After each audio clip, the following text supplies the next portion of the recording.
kiatu ile yangu basi kama shule Simeoni. Mero. Rebeka. Rebeka. Ade. Mkwe na mama mkwe. Na biti. Wai.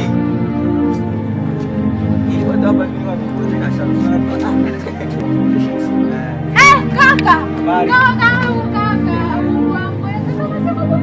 Masiku kabisa mwe msikiliki hata manake hakuna hata mwangalia chemeki yenu Dorcas. Kaka. Sisi tupate tutoka kule. Bora kwa tukua mrefu kule Samurundi wewe.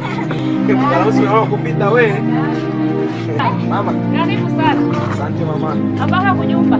Salama mama hapo. Karibu. Merci mama. Mama Dorcas wewe. Bona batuma kudafe. Bona maifu. Tupi. Biko na bitu enda beba. Hata kwa nini tena? Enda kwa rangi maboko imoya hivi yenyewe kwa kuandika mnyumba. Sasa tunapenda na tushange tutie ngine. Siku mwingi. Kabisa mama. Na njoo kitu kileta sana hapa. Naona masiku yanakuwa mengi ifanye muone mama yangu mzazi. Nasema mtoto yangu unapotea kweli.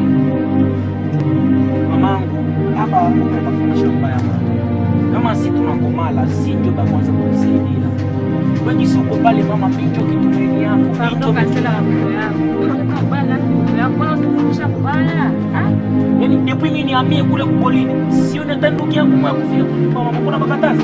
Kama katasa ni kasela. Kila siku anasema Rebeka jana nilisema alikuwa kule kwa Rebeka. Ulikuwa na mtoto yangu.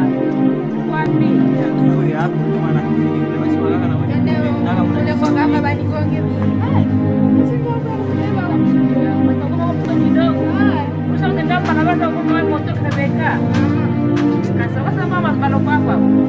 Inabidi kuwafundisha wajue nini maisha. Sema kwa wewe ndio basi.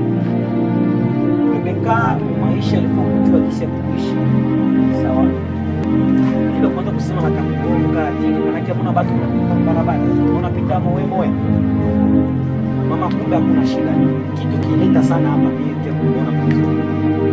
Ndipo ile leo kupolisia kwa mtu. Hapa tu hatuwezi ishia tu hapa. Tuko napanga proposition nyingine. Tuko na Dorcas, niko napenda nikuhamishe hapa. Upangishe kule karibu.